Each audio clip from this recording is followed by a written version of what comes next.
আমাদেরকে টেন্ডারবাজি করা লাগবে না, গম চুরি করা লাগবে না, ইয়াবার ব্যবসা করা লাগবে না, গাঁজা বিক্রি করা লাগবে না, বউকে দিয়ে ব্যবসা করানো লাগবে না। এমনি সম্পদ বৃদ্ধি পাবে। একমাত্র আল্লাহর ইবাদত করা। 2, আল্লাহর উপরে ভরসা করা। 3, আল্লাহকে ভয় করা। 4, বৈধ খাবারের জন্য আল্লাহর কাছে দোয়া করা। 5, সকাল সকাল ঘুম থেকে ওঠা। 6, ফজরের সালাত আদায় করা। 7, হজ এবং উমরা পালন করা। 8, দুর্বলদের অধীনস্থদের সহযোগিতা করা। 9, আত্মীয়তার সম্পর্ক রক্ষা করা। 10, যাবতীয় পাপের কাজ পরিহার করা। নিজের জন্ম দেওয়া সন্তান বাপকে জবাই করে টুকরা টুকরা করে কেটে নদীতে ভাসিয়ে দেয় এই সম্পদ বৃদ্ধির জন্য। সুবহানাল্লাহ কোথায়, আলহামদুলিল্লাহ, নাউজুবিল্লাহ কোথায় বুঝতে জানেন না? কারণ আয়াতের অর্থই তো বুঝেননি।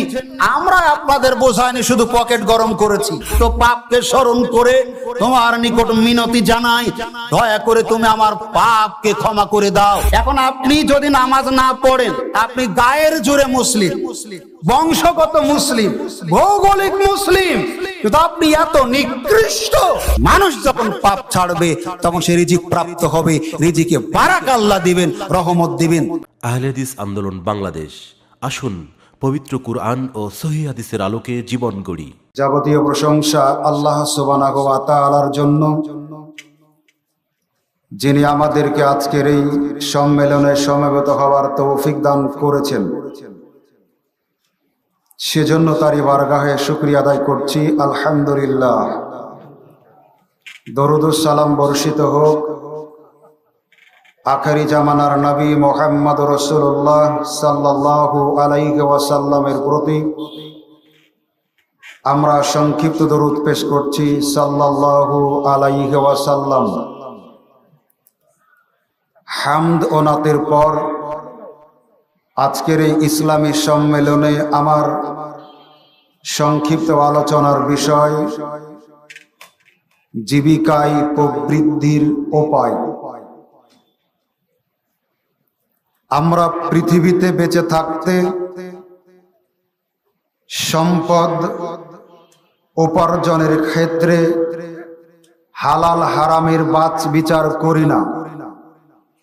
কোনটা ন্যায়, কোনটা অন্যায়, কোনটা বৈধ আর কোনটা অবৈধ, কোনটা জায়েজ আর কোনটা জায়েজ নয়, এটা দেখা আমাদের জন্য সময় খুব কম। যে কোনো মূল্যে ইনকাম, উপার্জন, সম্পদ এর পাহাড় গড়ে তুলতে পারলেই হলো। কিন্তু আপনি কি পারবেন? আমি কি পারবো? আমার আপনার তকদিরে যেই পরিমাণ ইনকাম লেখা আছে, এখান থেকে যত কিঞ্চিত বেশি কামাই করতে, তাহলে এই প্রতিযোগিতা আমরা কেন করি?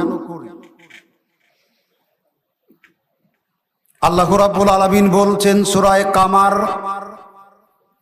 52-53 আয়াত, ওয়া কুল্লু শাইইন ফাআলুহু ফিজ জুবুর। আমি আল্লাহ সুবহানাহু ওয়া তাআলা প্রত্যেকটা মাখলুকাতের, প্রত্যেকটা সৃষ্টির তকদির, ভাগ্য লিপি, আয় ইনকাম, উপার্জন সবকিছু আগে লিপিবদ্ধ করে রেখেছি। আবু হুরায়রা রাদিয়াল্লাহু তাআলা আনহু বলেন, রাসূলুল্লাহ সাল্লাল্লাহু আলাইহি ওয়াসাল্লাম বলেছেন, আমরা যখন মায়ের পেটে ছিলাম, বয়স 41, তখন আমরা ছিলাম বীর্যের আকারে। দ্বিতীয় 40 রক্তপিণ্ডে, তৃতীয় 40 গোস্তে পিণ্ডে, 120 দিন যখন বয়স, তখন আল্লাহ মায়ের পেটে একজন ফেরেশতা প্রেরণ করেন, আর তাকে বলা হয়, ফেরেশতা তুমি লেখো। ফেরেশতা বলেন, আমি কি লিখব? আল্লাহ পাক বলেন, লেখো আজালাহু, আমার এই বান্দা বান্দির আয়ু, কত বছর সে বাঁচবে। আর কি লিখব? লেখো আমালাহু, এই ব্যক্তির আমল, বেঁচে থাকা পর্যন্ত যা যা করবে। আর কি লিখবো?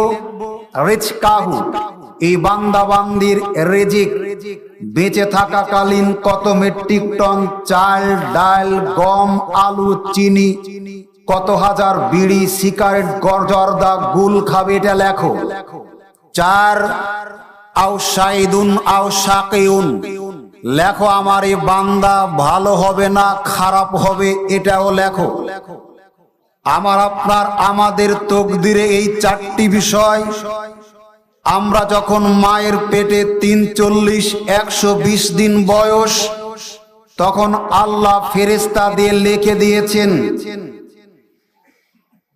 রাসূলুল্লাহ সাল্লাল্লাহু আলাইহি ওয়াসাল্লাম বলেন, কাতাবাল্লাহুল মাকাদিরাল খালায়েকে কাবলা আন ইয়াখলুকাস সামাওয়াতি ওয়াল আরজা বি50 আলফা সানাতিন।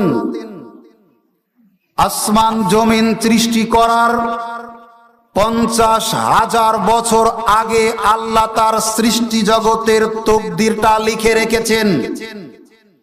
তাহলে আপনি কেন বিপদগামী হয়ে টাকা পয়সা ইনকাম করতে গেলেন?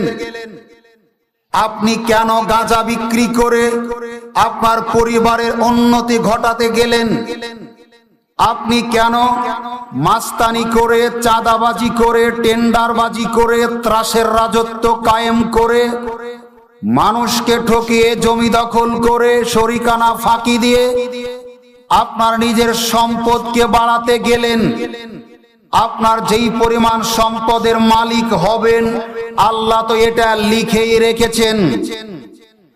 তথাপিও তিনি আমার আপনার কিছু কর্মের মাধ্যম দিয়ে যেই পরিমাণ তকদিরে রিজিক, জীবিকা লেখা আছে, এই জীবিকাতে, এই রিজিকে, এই রুজিতে আল্লাহ সমৃদ্ধি দান করবেন, বারাকা দান করবেন। এজন্য আমাদের উচিত যাবতীয় অবৈধ পথ পরিহার করে বৈধ পথে জীবিকাতে প্রবৃদ্ধি আনার, বারাকাত আনার প্রচেষ্টা করা। যেই পথে ইনকাম করলে ইনকাম বাড়বে কিন্তু পাপ হবে, দুনিয়া হারাবেন, পরকাল হারাবেন।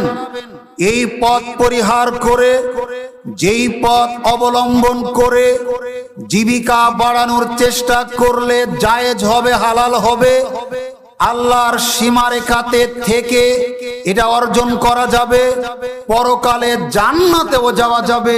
আমরা কি এটা চাই, না দুনিয়া পরকাল হারিয়ে কামাই করতে চাই? কথা বোঝা যায় না? কথা বোঝা যায় না? তাহলে কোনটাতে আমরা করতে চাই? এমন একটা পথ আমরা অবলম্বন করতে চাই, এমন একটা পথ আমরা ধারণ করতে চাই, যেই পথটা ধারণ করলে আয় ইনকামটাও হালাল হবে, পরকালে জান্নাতেও যাওয়া যাবে। আমরা কি এটা চাই, না এমন ভাবে উপার্জন করলে দুনিয়া হয়তো পাবেন কিন্তু পরকাল হারাতে হবে, এটা চান? কোনটা? অবশ্যই পরকাল হারিয়ে দুনিয়া কামায় আমরা লিপ্ত হতে চাই না। তাই আসুন আমরা কোন পথঘাট অবলম্বন করলে মানুষকে খুন করা ছাড়াই সম্পদ বাড়ানো যাবে, আমরা কোন কাজ করলে মানুষের জমি দখল করা ছাড়াই নিজের রিজিকে বারাকা আনা যাবে, আমরা বাপকে মেরে না ফেলেও কিভাবে সম্পদকে বাড়াতে পারি। এদেশের মাটিতে মানুষ করে না এমন কোনো অন্যায় দেখা যায় না। মানুষ তার সম্পদ বৃদ্ধির জন্য গাঁজার ব্যবসা করে, ইয়াবার ব্যবসা করে, ফেনসিডিলের ব্যবসা করে, নিজের বউকে দিয়ে দেহ ব্যবসা করায়, নিজের জন্ম দেওয়া সন্তান বাপকে জবাই করে টুকরা টুকরা করে কেটে নদীতে ভাসিয়ে দেয় এই সম্পদ বৃদ্ধির জন্য। অথচ এই পথগুলি হালাল পথ নয়, বৈধ পথ নয়, শরিয়াত সম্মত পথ নয়। দুনিয়াও হারাতে হবে, পরকালেও হারাতে হবে এই পথগুলি অবলম্বন করলে। তাই আসুন আজকের আলোচনা থেকে আমরা অবগত হই আল্লাহর শিখানো পথ নবীর শিখানো পথ, যেই পথ অবলম্বন করলে রিজিকও বৃদ্ধি পাবে, পরকালেও জান্নাত সুনিশ্চিত থাকবে। মহান আল্লাহ বলেন, মান আমিলা সলিহাম মিন যাকারিন আও উনসা ওয়া হুয়া মুমিনুন ফালানুহইয়ান্নাহু হায়াতান তাইয়্যিবাতান ওয়ালা নাসিয়ান্নাহুম আজরিহুম বিআহসানি মা কানু ইয়ামালুন। মহান আল্লাহ বলেন সূরা নাহল ৯৭ আয়াত, যারা আমার বান্দাদের মধ্যে ভালো ভালো আমল করে, সৎ আমল করে, আমলকারী নারী হোক অথবা পুরুষ হোক, আমি আল্লাহ তার আমলের চাইতে বেশি প্রতিদান দিয়ে থাকি ও কল্পনাও করতে পারে না। তাহলে মানুষ তার জীবিকাতে, মানুষ তার রুজি রিজিকে যদি বৃদ্ধি করতে চায়, সমৃদ্ধি আনতে চায়, তাহলে নারী পুরুষ সকলেই একমাত্র কেবলমাত্র আল্লাহর ইবাদত করতে হবে। আল্লাহর ইবাদত করলে রিজিকে রুজিতে প্রবৃদ্ধি আনয়ন করা সম্ভব হয়। আল্লাহর ইবাদত থেকে দূরে থেকে কখনো রুজিতে বারাকা আনা সম্ভব নয়। এজন্য আমরা অন্যায় পথ পরিহার করে একনিষ্ঠভাবে খুলুসিয়াসের সাথে এই মানসিকতা অর্জন করি। মহান আল্লাহ বলেন, ইন্না সলাতি ওয়া নুসুকি ওয়া মাহইয়ায়া ওয়া মামাতি লিল্লাহি রাব্বিল আলামিন। হে রাসূল বলুন, আমার কুরবানি, আমার সালাত, আমার বেঁচে থাকা, আমার মারা যাওয়া সবকিছু একমাত্র শুধুমাত্র কেবলমাত্র জগৎ সমূহের প্রতিপালক আল্লাহ সুবহানাহু ওয়া তাআলার জন্য। আমার আপনার ইবাদত যদি সিরফ আল্লাহ সুবহানাহু ওয়া তাআলার জন্য হয়, তাহলে আল্লাহ সুবহানাহু ওয়া তাআলা আমার আপনার রিজিকের ব্যবস্থা করবেন, আমাদেরকে কোনো দুশ্চিন্তায় ভুগতে হবে না। ২ নাম্বার আমল যেটা করলে আল্লাহ সুবহানাহু ওয়া তাআলা আমাদের জীবিকায় সমৃদ্ধি দান করবেন। মহান আল্লাহ বলেন সূরা তালাক আয়াত নম্বর ২ শেষের অংশ, তিনি বলছেন, ওয়া মাইয়াতাওয়াক্কালু আলাল্লাহ ফাহুয়া হাসবুহু। যে ব্যক্তি আল্লাহর উপরে ভরসা করে, তাওয়াক্কুল করে, নির্ভর করে, আল্লাহ তার জন্য যথেষ্ট হয়ে যান। সুবহানাল্লাহ বললেন না? বুঝতে না পারলে সুবহানাল্লাহ বলার দরকার নাই। চুল দাড়ি পেকে গেছে, কালার করে আছেন, সুবহানাল্লাহ কোথায়, আলহামদুলিল্লাহ, নাউজুবিল্লাহ কোথায় বুঝতে জানেন না, কারণ আয়াতের অর্থই তো বুঝেননি। আমরা আপনাদের বোঝায়নি, শুধু পকেট গরম করেছি। আল্লাহ পাক বলছেন সূরা তালাক আয়াত নম্বর ৩, যে ব্যক্তি আল্লাহর উপরে ভরসা করে, তাওয়াক্কুল করে, নির্ভর করে, আল্লাহ তার জন্য যথেষ্ট হন। আমরা বোঝা যাচ্ছে আল্লাহর উপরে ভরসা করি না, মুখে বলি কিন্তু অন্তরে করি না। যদি করি তাহলে আল্লাহ মিথ্যুক, যদি আল্লাহ সত্যবাদী হন আমাদের ভুয়া আমল। বুঝাতে পারিনি? আল্লাহ বলছেন, যদি কেউ আমার উপরে ভরসা করে, তাওয়াক্কুল করে, নির্ভর করে যে আমি তাদের রিজিক দিতে পারি, আমি তাদের হায়াতের মালিক, আমি তাদের রিজিকের মালিক, আমি তাদের সুস্থতা দেওয়ার মালিক, আমি তাদের অসুস্থ দিয়ে পরীক্ষা করার মালিক, আমি যাকে ইচ্ছা সন্তান দিই, যাকে ইচ্ছা সন্তান দিই না, যাকে ইচ্ছা ছেলে দিই, যাকে ইচ্ছা মেয়ে দিই, যাকে ইচ্ছা দুইটাই দিই, যাকে ইচ্ছা একটাও দিই না, এই একচ্ছত্র ক্ষমতার মালিকানা কার? কথা বলেন কার? যখন একটা মানুষ এই সকল বিষয়ে আল্লাহর উপরে তাওয়াক্কুল করবে, ভরসা করবে, নির্ভর করবে, আল্লাহ পাক বলছেন আমি তার জন্য যথেষ্ট হয়ে যাব। আপনি কি খাবেন, কি পরবেন, অসুস্থতা কোন ডাক্তার দেখাবেন, কোন মেডিকেল ক্লিনিক ডায়াগনস্টিক সেন্টারে যাবেন, এই চিন্তা আল্লাহর কাছে থেকে গেছে, আপনাকে কিছু করতে হবে না। তাহলে আমাদের কেন করতে হয়? আল্লাহর প্রতি তাওয়াক্কুল করি না। রাসূলুল্লাহ সাল্লাল্লাহু আলাইহি ওয়াসাল্লাম বলেন, মহান আল্লাহ বলেন হাদিসে কুদসি, বান্দা যদি আমার উপরে তাওয়াক্কুল করে, ভরসা করে, তাহলে আমি ওই বান্দাকে ওইভাবে রিজিকের ব্যবস্থা করে থাকি যেইভাবে একটা পাখি রিজিকের ব্যবস্থা আমি আল্লাহ করে থাকি। একটা পাখি সকালবেলা বাসা থেকে বের হয় খালি পেটে ক্ষুধার্ত অবস্থায়, সন্ধ্যা রাত্রিতে নিড়ে ফিরে বাসায় ফিরে আসে উদর পূর্তি করে। অজানা অচেনা উৎস থেকে আল্লাহ এই পাখিকে যেভাবে রিজিক দেন, আল্লাহকে যে আল্লাহর উপরে যারা তাওয়াক্কুল করে, ভরসা করে, নির্ভর করে, আল্লাহ সুবহানাহু ওয়া তাআলা ওই ব্যক্তিকে পাখিকে যেভাবে রিজিক দেন এই ব্যক্তিকে একইভাবে রিজিক দেন। আমাদের বিশ্বাস চলে গেছে, তাই তো গাঁজার ব্যবসা করে সম্পদ বাড়াতে চায়। আমাদের বিশ্বাস উঠে গেছে, তাই তো পিতাকে হত্যা করে তার জমি দখল করতে চায়। আমাদের বিশ্বাস উঠে গেছে, তাই তো পিতা মাতাকে বৃদ্ধাশ্রমে পাঠিয়ে খরচ বাঁচিয়ে সম্পদ বাড়াতে চায়। এটা শরীয়ত সমর্থিত পদ্ধতি নয়। এজন্য যদি আমরা আমাদের জীবিকায়, রুজিতে, রিজিকে বারাকা আনয়ন করতে চাই, তাহলে আল্লাহর উপরে নির্ভর করতে হবে। নাম্বার 3, আল্লাহকে ভয় করতে হবে। মহান আল্লাহ বলেন সূরা তালাক আয়াত নাম্বার 2, যে ব্যক্তি আল্লাহকে ভয় করে তিনি তার জন্য একটা পথ বের করে দেন। আল্লাহকে ভয় করা কি? বক্তা, শ্রোতা, মুক্তাদি, ইমাম সকলে আমরা কথা বলি, শুনি। আল্লাহকে ভয় করা, আল্লাহকে ভয় করা। আল্লাহকে ভয় করবে মানুষ কখন? যখন আল্লাহ সম্পর্কে তার একটা ধারণা থাকবে। আমি মাঝে মধ্যে বলি, আপনার যদি গ্রাম্য পুলিশ সম্পর্কে ধারণা না থাকে আর র‍্যাব বিজিবি সম্পর্কেও যদি ধারণা না থাকে, তাহলে আপনি কোনোটাকেও ভয় করবেন না। মাঝে মধ্যে আমি বলি, সমিলে যারা কাজ করে, সমিল তো বুঝেন, সমিল বুঝেন না? কাঠ ফাড়াই করে যেই আপনার মিলে, এর নাম সমিল। দেখবেন সমিলের শ্রমিকেরা প্যান্ট ব্যবহার করে দুইটা। কয়টা?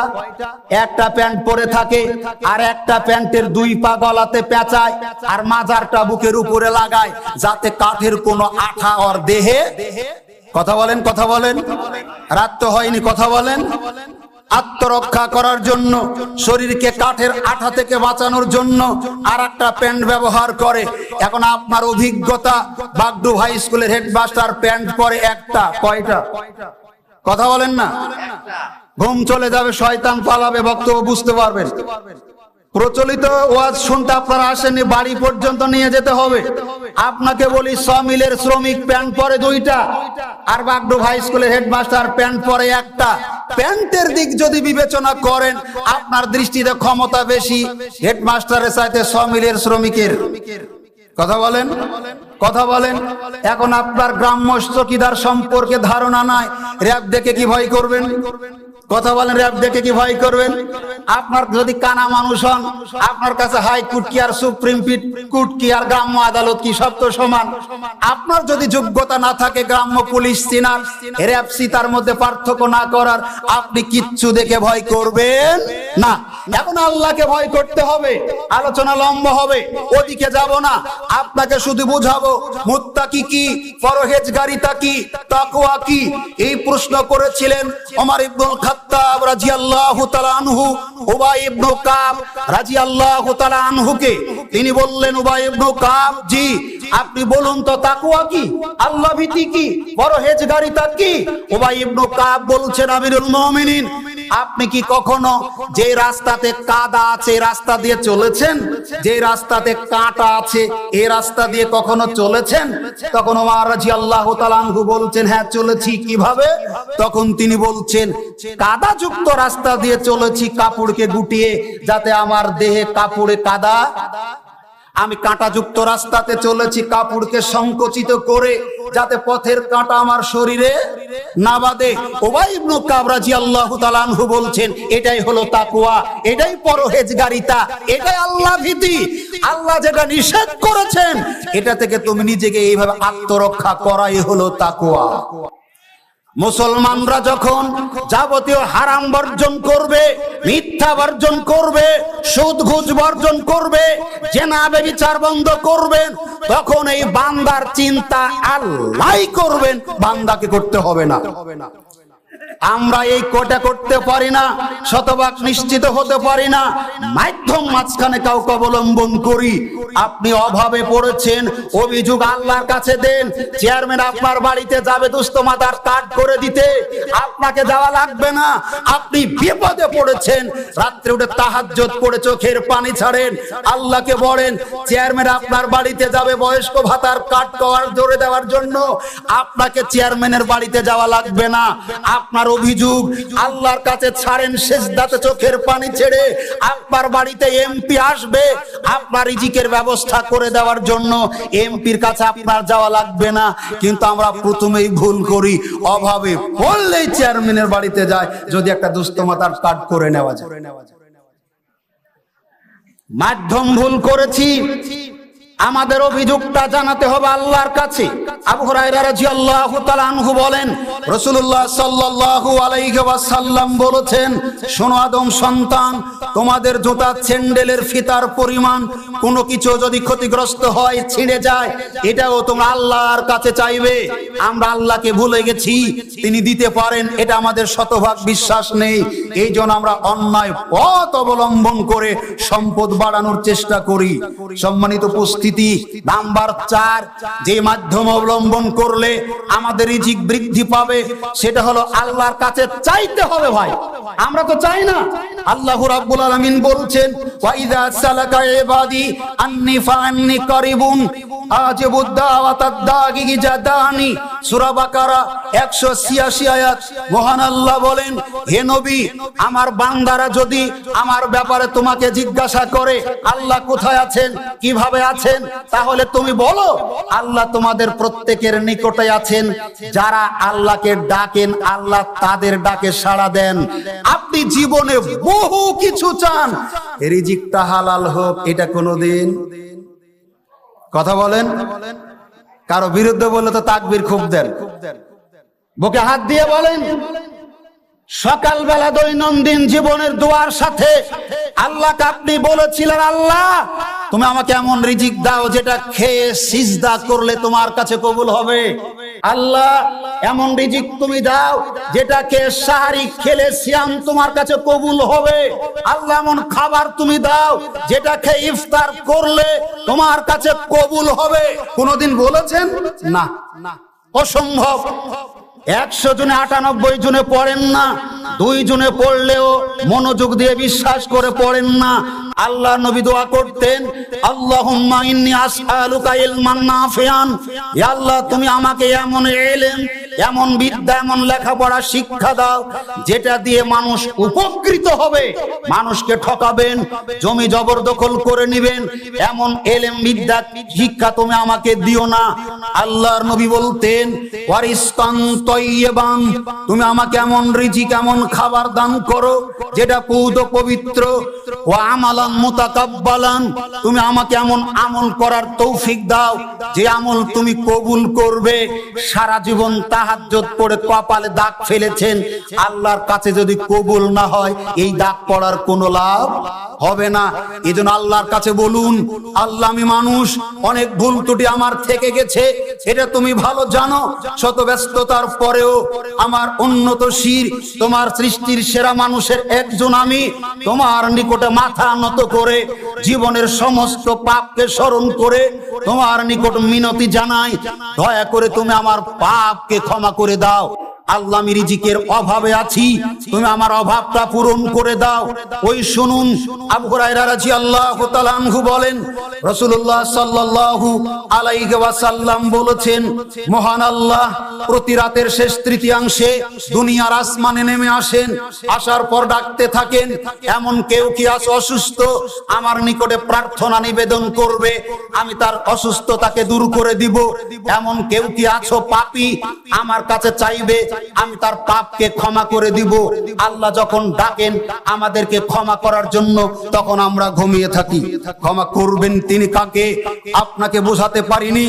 আপনাকে যে কথা বলছিলাম, আপনি আল্লাহর কাছে চান, প্রতিপালক তুমি আমাকে এমন রিজিকের ব্যবস্থা করে দাও, এমন ডাল চালের ব্যবস্থা করে দাও, এমন রুটি রুজিকের ব্যবস্থা করে দাও যেটা খেয়ে ইবাদত করলে তোমার কাছে এটা কবুল হবে।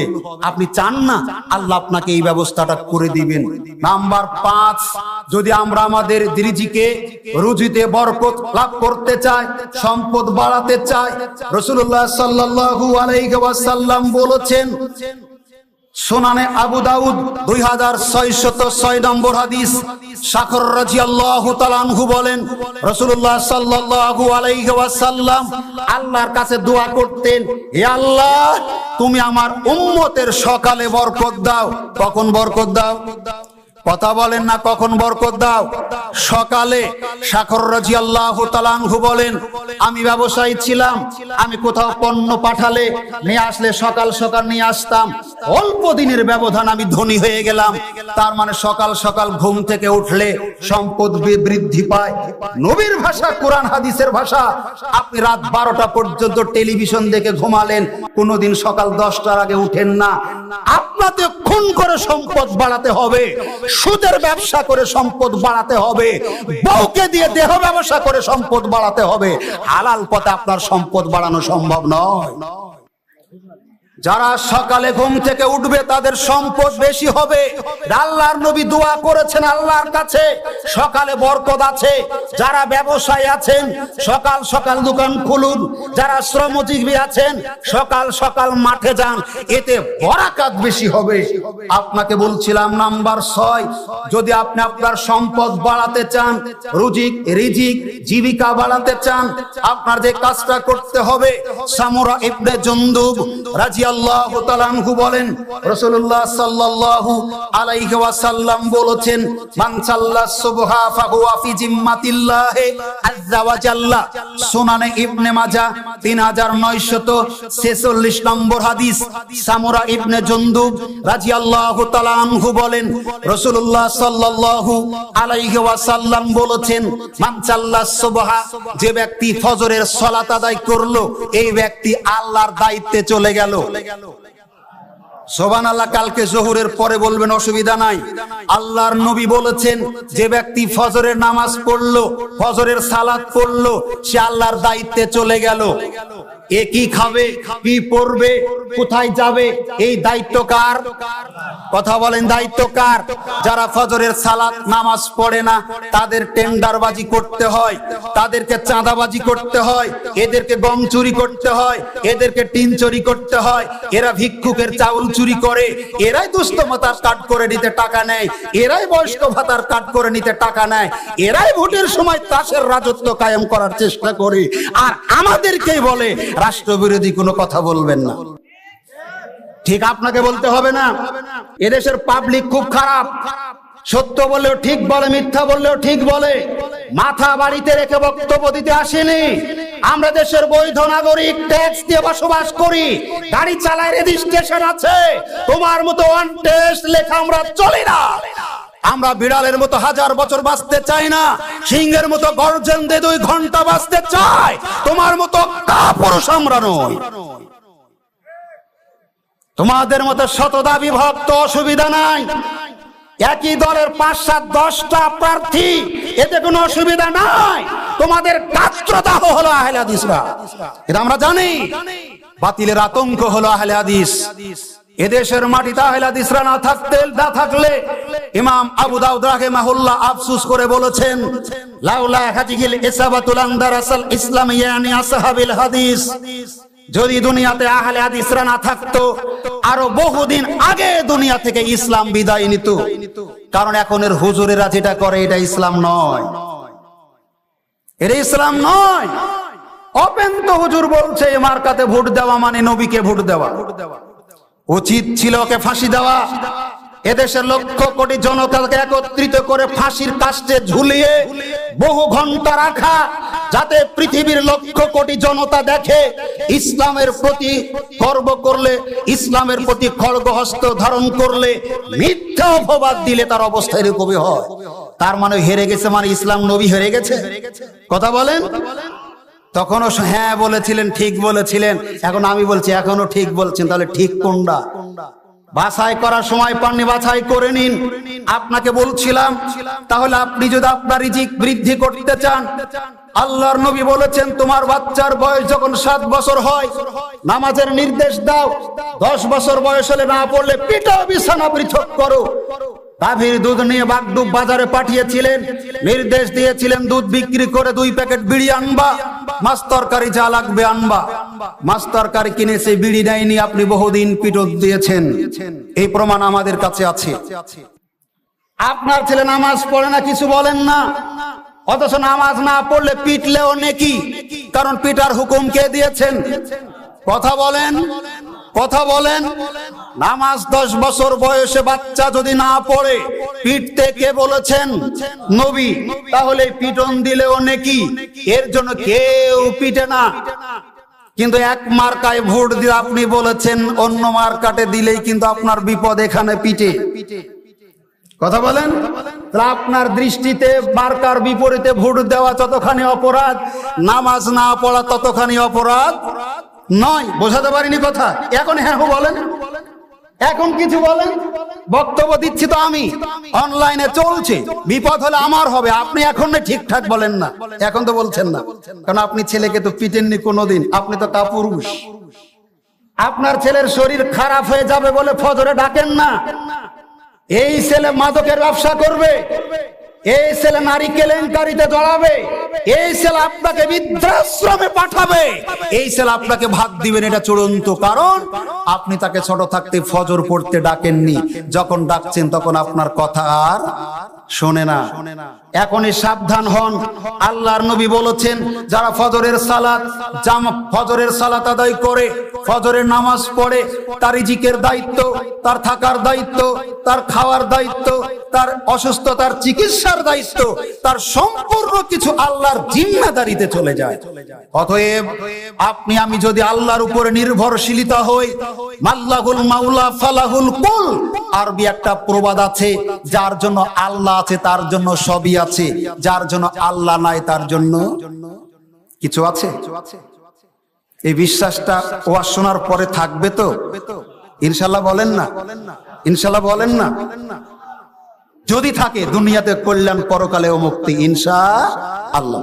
এজন্য আমরা যদি আমাদের রিজিক বাড়াতে চাই, রুজি বাড়াতে চাই, সমৃদ্ধি আনতে চাই, প্রবৃদ্ধি আনতে চাই, তাহলে আমাদের উচিত হলো ফজরের সালাত না পড়া, না পড়া। আমি আমার অল্প জীবনে দেখেছি সারা পৃথিবীতে যত ইবাদত, সালাতের মতো গুরুত্ব আর কোনো ইবাদতের না। দাঁড়িয়ে পড়তে হয়, পারছেন না বসে পড়েন, বসে পারছেন না শুয়ে পড়েন, জ্ঞান আছে ইশারা করে পড়েন। অজু করে পড়তে হয়, পানি নাই তায়াম্মুম করেন, পানি নাই মাটিও নাই, অজু লাগবে না তায়াম্মুমও লাগবে না, এমনি পড়েন। পোশাক পরে পড়তে হয়, পোশাক নাই উলঙ্গ হয়ে পড়েন। জাহাজে যাচ্ছেন, ওয়াক্ত হয়েছে, মাটি পানি কিছু নাই, অমনিতে পড়েন। বোঝাতে পারিনি আপনাকে? শত্রুরা তাড়াচ্ছে, আপনি সামনে, শত্রু পিছনে, দৌড়াতে দৌড়াতে পড়েন। যুদ্ধের ময়দানে সৈনিকেরা 2 ভাগ হবে, এক ভাগ সৈন্যদের প্রোটেকশন দিবে, আর এক দল ইমামের পিছনে 1 রাকাত পড়বে, এর নাম ভিতির নামাজ। এই দল চলে যাবে, ওই দল ফিরে আসবে, ইমামের হবে 2 রাকাত, এদের হবে 1 রাকাত, তাও নামাজ পড়া। বলেন না ভাই, বলেন না? পরিষ্কার কথা। আপনি যদি নিজেকে দাবি করেন আমি মুসলিম, নামাজ পড়তে আওয়ামী লীগ হওয়া যায়, আওয়ামী লীগ হওয়ার জন্য নামাজ পড়া শর্ত নয়, বিএনপি হওয়ার জন্য নামাজ পড়া শর্ত নয়, জাতীয় হওয়ার জন্য নামাজ পড়া শর্ত নয়, জামাত ইসলাম করার জন্য নামাজ পড়া শর্ত নয়, হিন্দু হওয়ার জন্য নামাজ পড়া শর্ত নয়।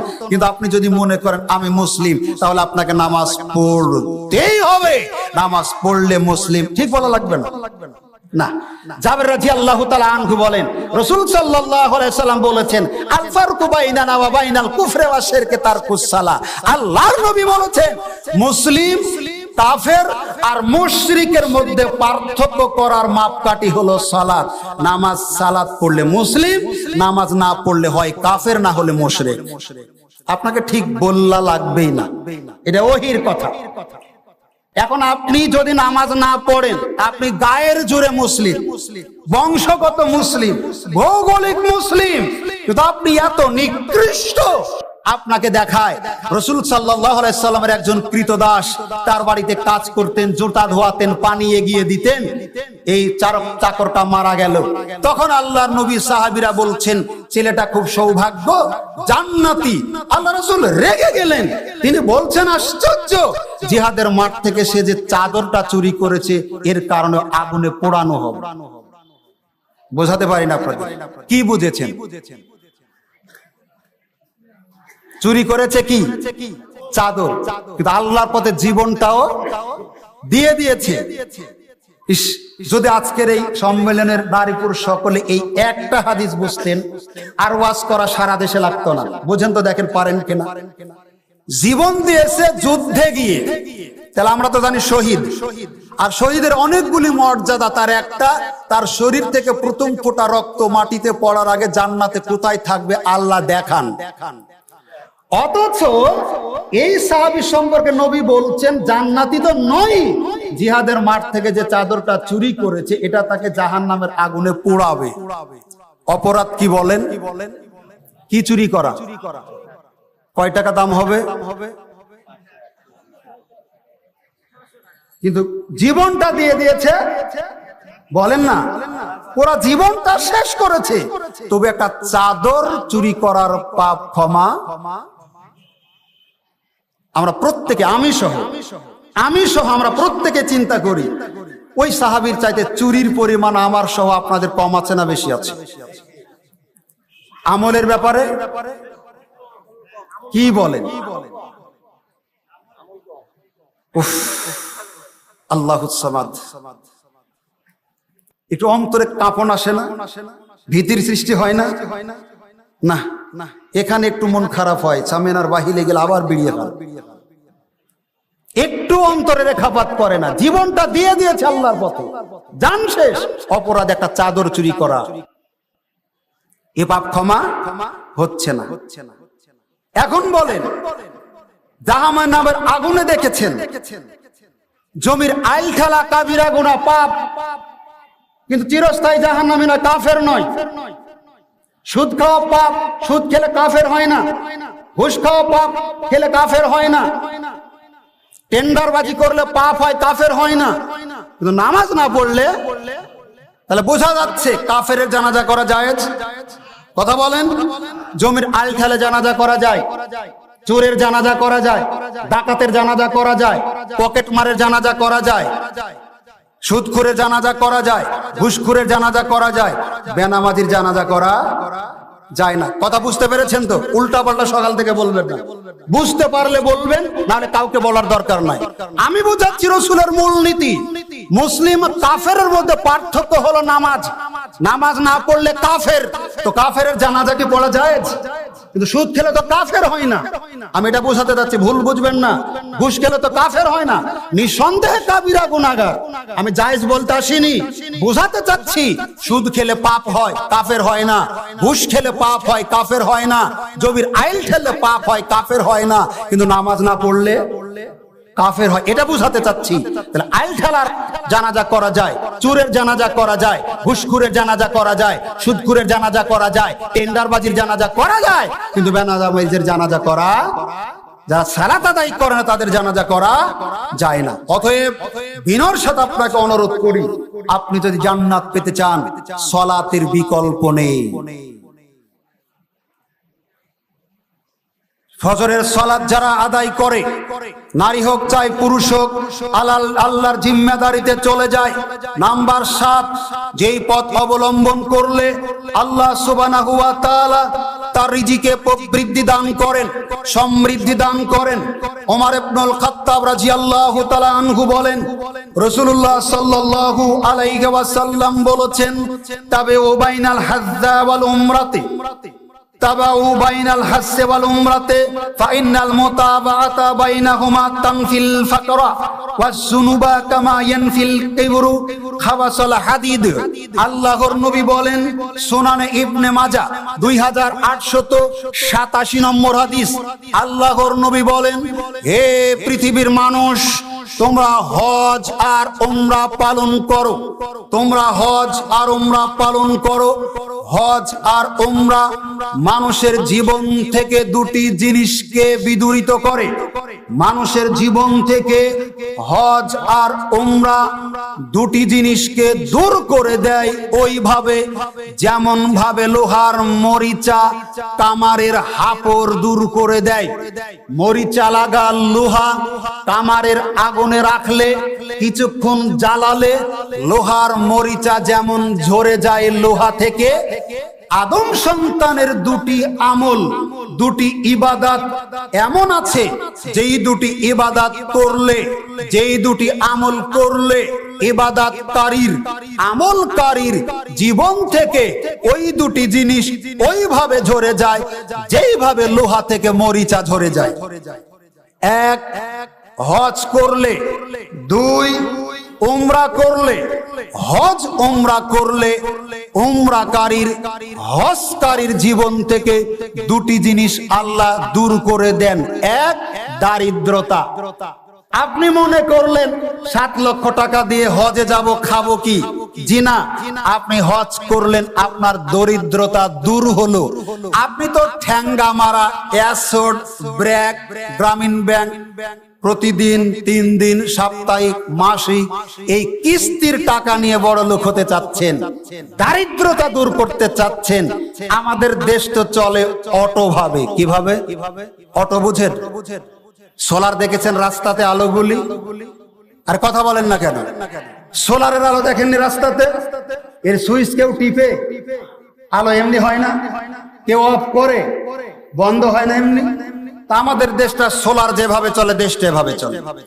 মানে সুদের ব্যবসা করে সারা পৃথিবীতে সেঞ্চুরি করেছে। মানুষ তার কিডনি বিক্রি করে দিয়ে সুদের টাকা দেয়, মানুষ চালার টিন নামিয়ে সুদের টাকা দেয়, গোয়ালের গরু বিক্রি করে সুদের টাকা দেয়, মানুষ বাচ্চা সন্তান বিক্রি করে সুদের টাকা দেয়। সারা পৃথিবীতে অশান্তির মূলে 1 নম্বরে যেই জিনিস সেটা হলো সুদ। আর এই সুদের কারবার করে শান্তিতে পুরস্কার পায়। এখন আর কেউ কথা বলছেন না, মানে খান তো সবাই। তাহাজ্জুদ পড়েন, সুদও খান। আপনি মসজিদের ইমাম, আপনার হুজুর আবার ওই সুদখোরকে স্যার বলে। এর লজ্জাও নাই, হায়াও নাই, এর শরমও নাই। আশ্চর্য! আপনার বউ এই সুদখোরকে স্যার বলে, আপনার লজ্জা যে কবে বিক্রি করে বাদাম খেয়েছেন আপনার মনেই নাই। আশ্চর্য! সুদখোরকে আপনার বউ স্যার বলবে কেন? আপনার লজ্জা কবে হবে? আশ্চর্য! আপনি মনে রাখবেন, আল্লাহর নবী বলেছেন, লাইয়াদখুলুল জান্নাতা জাসাদুন গুসসিয়া বিল হারাম। ওই দেহ আল্লাহর জান্নাতে যাবে না যেই দেহ হারাম দিয়ে গড়ে উঠেছে।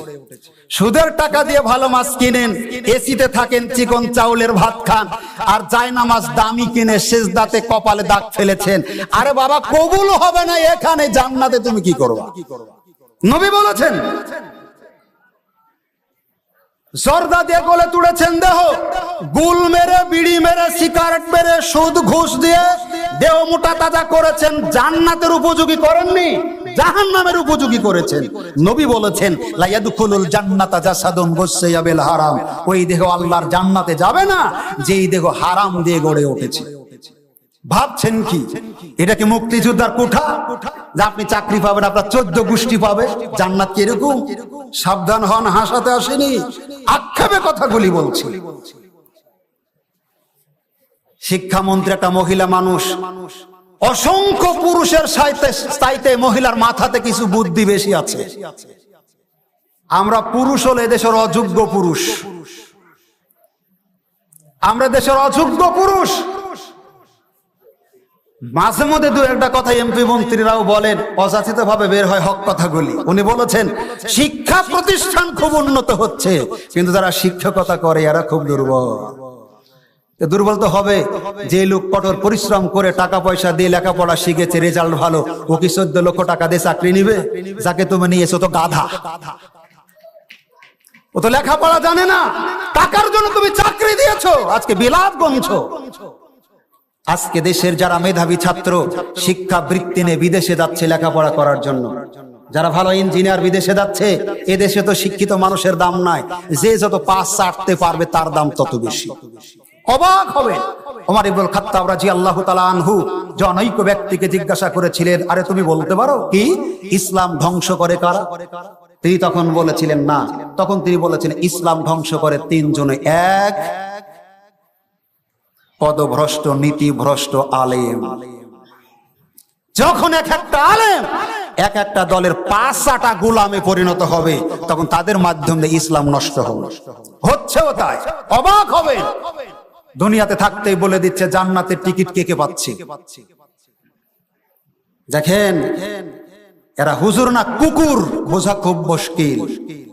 এদের চরিত্র কুকুরের চাইতেও খারাপ।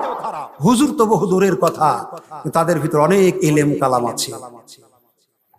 ওকে সামনে নিয়ে নাচান শুধু দুটা টাকার লোভে, দুনিয়াতে কিছু প্রভাব প্রতিপত্তি বিস্তার করার জন্য, একটু সম্মান বৃদ্ধির জন্য তাদের এই গোলামি করা, দাসত্ব করা, পা চাটা, আর কিচ্ছু নেই এর ভিতরে। তাদের কাছে ইসলামের কোনো দাম নেই। সম্মানিত সুধী মণ্ডলী, আপনাকে বলছিলাম দ্বিতীয় যে মাধ্যম উমরা করা, এখানে অনেক হাজী সাহেব আছেন, মন খারাপ করতে পারেন। আপনাদের খাসলত একটা খারাপ কি, হজ করতে যাওয়ার আগে জমি জায়গা যা ছিল মক্কা থেকে ফিরে আসতে পারেন, নাও আসতে পারেন, এই ধারণার ভিত্তিতে জমি যা ছিল ছেলেদেরকে সব লিখে দিয়েছেন। হজের টাকাটা ফেরত নেন, কিছুদিন বাড়িতে খান, তাও নেকি পাবেন। মক্কাটার নষ্ট করেন না। আপনি কেন গেলেন মক্কাতে? যে আল্লাহ আপনাকে হস্তর করতে বলেছেন, এই আল্লাহ আপনাকে বলে গিয়েছেন মারা গেলে ওই সম্পদ তার বিধান অনুযায়ী ছেলে মেয়েরাও পাবে। আপনাকে যদি বলি যেই ছেলেকে জমি লিখে দিলেন, আপনার বউ আপনার কাছে থেকে এই বাচ্চার জন্ম দিয়েছে, আর মেয়েগুলি আপনার বউ কি অন্য কারো কাছ থেকে জন্ম নিয়েছে? কথা খারাপ আপনার কাছে লাগবে, কিন্তু বাস্তবতা আমাকে বলতেই হচ্ছে। যতটুকুন রেখেছেন, হজ করে জীবিত বাড়িতে আসলেন, না খেয়ে মরতে হয়। অনেক হাজিকে দেখেছি, যেই বেটাকে জমি লিখে দিয়েছেন বেটা ভাত দেয় না, ভিক্ষা করে খেয়েছে বহু হাজি। আমাদের কাছে প্রমাণ আছে, কারণ আল্লাহর আইনের বিরুদ্ধে হস্তক্ষেপ করেছে। আল্লাহর চূড়ান্ত সিদ্ধান্ত, তুমি মারা যাওয়ার আগে জমি যদি দিতে হয় মিরাস অনুযায়ী ছেলেকেও দিবা, মেয়েকেও দেবই। মেয়েকে দিলেন না, যেহেতু 5 কাঠা রেখেছিলেন, মৌতের পরে 5, 7, 10 বছর যায়, আপনার জামাই আপনার মেয়েকে বলে আর কতদিন? তোমার বাপের সম্পদ পেয়ে তোমার ভাইয়েরা জমিদারি স্টাইলে চলে, তারই বোন তুমি ফকিরনির মতো সমাজে বসবাস করো। ফকিরনি ভাষাটা বুঝি তো আমরা, বুঝি না? বোন আপনার বাড়িতে এসে আপনাকে দফায় দফায় বলে, আপনি তার কথায় কর্ণপাত করেন না। এক পর্যায়ে গ্রাম্য মাতব্বরদেরকে ধরলেন, মীমাংসায় বসলেন, দিতে চাইলেন, তখন বললেন গ্রামের মানুষকে একটা সন্ধ্যা খাওয়াতে হবে। এই খাওয়াবে কে? এখন কথা বলেন, খাওয়াবে কে? জমি খাইলা আছে বোন ভাই, মারা গেল বাপ 15 বছর হচ্ছে, বোনকে জমি দিবেন, খাওয়াবে কে? বোনেই, কারণ জমি চাচ্ছে এখন বোন। এরপর বোনকে জমি দিলেন, যেই জমি 20 লক্ষ টাকা বিঘা দরে বিক্রি হয়, এই জমি আপনারা কয় ভাই মেনে নিলেন। আর যেই জমি 3 লাখ টাকা বিঘা, এটা দিলেন বোনদেরকে। বোন পাবে 3 বিঘা, আপনি দিলেন 10 কাঠা, হলোই 10 কাঠা। এখন বোন অভাবে জমি বিক্রি করবে, তখন আপনি বলছেন 2 লাখ টাকা বিঘা দেব, না হলে তুমি বিক্রি করো, দেখি তো কিনে নেই কি। বোঝাতে পারিনি? দাগ ফেলেছেন কপালে, তাহাজ্জুদ পড়ে জান্নাতের চিন্তা ছেড়ে দেন, এখন থেকে তওবা করেন, চাইলে আল্লাহ আপনাকে জান্নাত দিতে পারেন। এই আকীদা নিয়ে, এই চরিত্র নিয়ে মারা গেলে জান্নাতের ধারে কাছেও যেতে পারবেন না। আপনাকে বলছিলাম নাম্বার 8, যেটা করলে আমাদের রিজিকে প্রবৃদ্ধি আসবে। রাসূলুল্লাহ সাল্লাল্লাহু আলাইহি ওয়াসাল্লামের সাহাবী মুসআব ইবনে সাদ রাদিয়াল্লাহু তাআলা আনহু বলেন, তিনি ধারণা করতেন গরিবদের ক্ষমতা নেই, প্রভাব প্রতিপত্তি নেই, তারা মাজলুম, তারা দুর্বল, তাদের দিয়ে কাজ হয় না। এই কথাটা নবীজির কাছে গিয়ে পৌঁছালো। নবীজি দাঁড়ালেন, তিনি বললেন, শোনো, পৃথিবীতে এমন কিছু দরিদ্র মানুষ আছে, হতে পারে তাদের কারণেই ধনীরা রিজিক প্রাপ্ত হয়। বোঝাতে পারেনি? পৃথিবীতে গরিব কিছু মানুষ আছে, এদের স্বভাব চরিত্র ভালো, এই কারণে ধনীরা রিজিক প্রাপ্ত হচ্ছে, নালে ধনীরা রিজিক পেত না। আর একটা হাদিস আপনি বুঝেন, রাসূল সাল্লাল্লাহু আলাইহি ওয়াসাল্লাম বলেছেন, যখন মানুষ তার উৎপাদিত ফসলের ওশর যাকাত দিবে না, তখন আল্লাহ বৃষ্টি দেওয়া বন্ধ করবেন। আপনি তো বলছেন তাহলে আল্লাহ তো মিথ্যা বলেছেন, কারণ আমরা তো যাকাত দিই না, আমরা তো ওশর দিই না, ধান কেটে তালাতে তুলেছি, তাহলে আল্লাহ তো বৃষ্টি দেন। কি বোঝাতে পারি না আপনাদের প্রশ্নই কিন্তু আমি বলছি। আল্লাহর নবী বলেছেন, মানুষ যদি উৎপাদিত ফসলের ওশর যাকাত না দেয়, তাহলে আল্লাহ বৃষ্টি দিবেন না। তো আপনি তো বলছেন আমি তো কোনোদিন যাকাত দিইনি, আমি তো কোনোদিন ওশর দিইনি, আল্লাহ তো বৃষ্টি দিচ্ছেন, তাহলে আল্লাহর কথা মিথ্যা না আপনার কথা মিথ্যা? কিন্তু বোঝাতে হবে তো। আল্লাহ নবী বলছেন পৃথিবীতে কিছু চতুষ্পদ জন্তু আছে, কুকুর, শুকুর, বানর, বিড়াল, এদের কারণে আল্লাহ বৃষ্টি দেন, আর তারই একটা অংশ আমি আপনি পাই। আপনার তাহাজ্জুদের কারণে বৃষ্টি হয় না, কারণ আপনি তাহাজ্জুদ পড়ে ঠিকই কিন্তু ওসর দেন না। হজ করে এসেছেন ঠিকই, কিন্তু আপনি যাকাত দেন না। আপনার কারণে বৃষ্টি হয় না, বৃষ্টি হয় কুকুরের কারণে, বৃষ্টি হয় শুকুরের কারণে। আপনার মতো হাজির জন্য বৃষ্টি হয় না যারা যাকাত দেয় না, আপনার মতো তাহাজ্জুদ গুজারের জন্য বৃষ্টি হয় না যারা ওসর যাকাত বের করে না। কুকুর, শুকুর, বানরের জন্য বৃষ্টি হয়, মনে রাখবেন। একইভাবে আল্লাহর নবী বলছেন মাজলুমদের প্রতি, দরিদ্রদের প্রতি, অধীনস্থদের প্রতি তোমরা যদি সহযোগিতা করো, আল্লাহ তোমাদের রিজিকে প্রবৃদ্ধি দান করবেন। আল্লাহ রাব্বুল আলামিন বলেন হাদিসে কুদসি, হে জমিনবাসী শোনো, তোমরা যদি তোমাদের অধীনস্থদের প্রতি সদয় হও, দয়া করো, তার আসমানবাসী তোমাদের উপরে দয়া করবেন। সুবহানাল্লাহ বললেন না? আমাদের যারা অধীনস্থ, যারা দুর্বল, অভাবী, হতদরিদ্র, অসচ্ছল, তাদেরকে যদি আমরা সহযোগিতা করি, তাহলে আল্লাহ আমাদের রিজিকটা বাড়াবেন। কি করবেন? বাড়াবেন। নাম্বার 9, রাসূলুল্লাহ সাল্লাল্লাহু আলাইহি সাল্লামের সাহাবী আনাস ইবনে মালিক রাদিয়াল্লাহু তাআলা আনহু বলেন রাসূলুল্লাহ সাল্লাল্লাহু আলাইহি ওয়াসাল্লাম বলেছেন, তোমরা যদি চাও আল্লাহ তোমাদের রিজিকটা বৃদ্ধি করুক, কি করুক? এরা চান না কে? একটু হাত তুলেন তো। রিজিক বাড়ুক, এটা চান না কে? দেখেন পাবলিক কিন্তু জাগা মতোই সুবহানাল্লাহ আলহামদুলিল্লাহ বলে। ভুল করে অনেকে হাত তুলতে লেগেছিলেন, কিন্তু হাতটা ওঠাতে বুঝতে পারতো ভালো কথা, তাহলে তারা তো চায়, আবার নামিয়ে ফেলেন। তার মানে সবাই চায় রিজিক, বলেন না, বাড়ুক। সবাই চায় রিজিক বাড়ুক। নবীও বলছেন তোমরা যদি চাও আর তোমাদের রিজিক বাড়ুক, তোমরা মরে যাওয়ার পর মানুষ তোমার সুনাম করুক, এটা কে কে চান না? আপনি মারা যাবেন, মানুষ বলবে লোকটা ভালো ছিল, এটা চান না কে কে? এটাও সবাই চান। নবী বলছেন তোমরা যদি চাও তোমাদের রিজিক বাড়ুক, তোমরা যদি চাও তোমরা মারা যাওয়ার পরে মানুষ তোমার প্রশংসা করুক, তাহলে তোমরা একটা কাজ করবে, কি? ফালিয়াসালে রাহেমাহু, তোমরা আত্মীয়তার সম্পর্ক রক্ষা করো। আত্মীয়তার সম্পর্ক রক্ষা করলে আল্লাহ রিজিক বাড়ান, আর মরার পরে এই মানুষের সুনাম মানুষ করে। বোঝা গেছে? তাহলে আমরা যদি রিজিক বাড়াতে চাই, মরার পরে মানুষ আমার প্রশংসা করুক, এটা চাই, তাহলে আত্মীয়তার সম্পর্ক কি করতে হবে?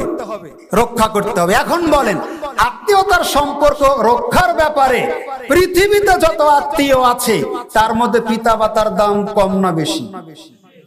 পিছনের ভাইরা বললেন না। যত আত্মীয় স্বজন আছে এর মধ্যে পিতা মাতার নাম্বার লাইনে সিরিয়ালে কি আছে না নাই? ওদের আগে না পরে? একটা হাদিসের অনুবাদ করব। আল্লাহর নবীকে জিজ্ঞাসা করা হলো আমার কাছ থেকে যারা সম্মান পাবে, আমি যাদের জন্য টাকা পয়সা খরচ করব, সবচাইতে হকদার কে? নবী কি বলেছিলেন? বলেন তোমার মা।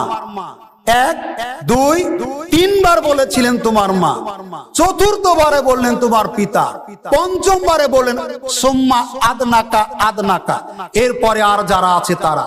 হাদিস দ্বারা বোঝা যায় পৃথিবীতে এমপি, মন্ত্রী, জজ, ব্যারিস্টার, পীর, ওলি, আইলিয়া, আউলিয়া, মাশায়েখ, বুজুর্গানে দিন, শ্বশুর, শাশুড়ি, শ্যালক, শ্যালকা, যা কিছু আছে সব চাইতে সম্মান বেশি পাবে কে? হলো না, ভুল শুনেছেন হাদিসের অনুবাদ। যারা বক্তা আমরা বক্তব্য দিই তাদেরকে ধরবেন, আপনারা বুঝবেন, কতদিন পর বলতে পারবেন। এখনো বুঝেননি? সব চাইতে সম্মান বেশি পাবে কে বলে? হয়নি বাপ। সব চাইতে বেশি পাবে পৃথিবীতে যারা আছে সম্মানের পাত্র আল্লাহ নবী বাদে, আল্লাহর নবী ছাড়া যত সম্মান পাওয়ার পাত্র আছে সব চাইতে বেশি সম্মান পাবে পিতা, আর পিতা যতখানি পাবে তার 3 গুণ পাবে মা। এবার হাদিসের অনুবাদ বুঝতে পেরেছেন? আর কতদিন এই ভুল হাদিস শিখবেন? এটাই অনুবাদ।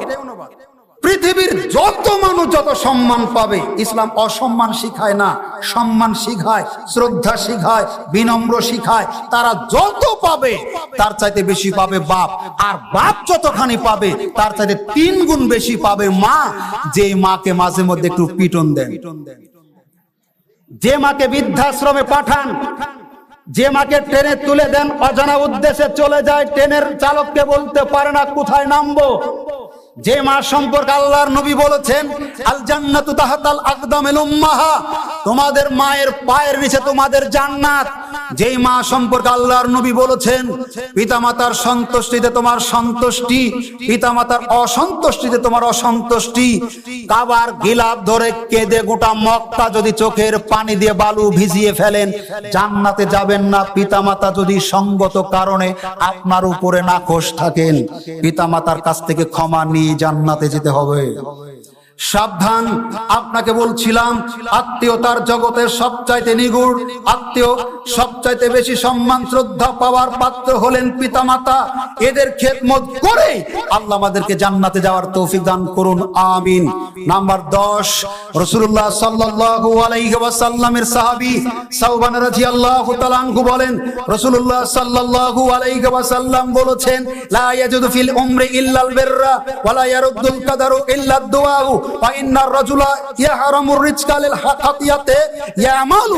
আল্লাহর নবী বলছেন পৃথিবীবাসী শোনো, তোমাদের কারো তাকদীর পরিবর্তন করতে পারে না। তাকদীরে যেটা লেখা আছে এটাই অনিবার্য, অমোঘ সিদ্ধান্ত। পরিবর্তন করার কেউ নেই, প্রোটেকশন দেওয়ার কেউ নেই, ভেটো দেওয়ার কেউ নাই, এটা হবেই। তবে মানুষের তাকদীরকে পরিবর্তন করে একমাত্র তার দোয়া। দোয়া দিয়ে মানুষের তাকদীর পরিবর্তন করতে পারে। শুনে রাখো পৃথিবীর মানুষ, মানুষের হায়াত কোনো কিছুকে বাড়াতে পারে না, মানুষের হায়াত কোনো কিছুকে বৃদ্ধি করতে পারে না, একমাত্র দোয়া ছাড়া। দোয়া পারে মানুষের হায়াতকে বৃদ্ধি করতে, মানুষের সৎ আমল পারে তার হায়াতকে বৃদ্ধি করতে। আল্লাহর নবী এরপরে বলছেন একটা মানুষকে তার রিজিক থেকে বঞ্চিত করে, রিজিককে খাটো করে, আল্লাহ বরকত দেন না তার পাপ কর্মের কারণে। মানুষ যখন পাপ কাজ করবে তখন সে রিজিক থেকে বঞ্চিত হবে, মানুষ যখন পাপ ছাড়বে তখন সে রিজিক প্রাপ্ত হবে, রিজিকে বারাকা আল্লাহ দিবেন, রহমত দিবেন। তাই আসুন আমরা অন্তত আজকের আলোচনা থেকে যে বিষয়গুলি বুঝতে পারলাম, আমাদের রিজিকে বারাকা আসবে, সমৃদ্ধি আসবে, রহমত আসবে, বেশি হবে যে কাজগুলি করলে আমাদেরকে টেন্ডারবাজি করা লাগবে না, গম চুরি করা লাগবে না, ইয়াবার ব্যবসা করা লাগবে না, গাঁজা বিক্রি করা লাগবে না, বউকে দিয়ে ব্যবসা করানো লাগবে না। এমনি সম্পদ বৃদ্ধি পাবে।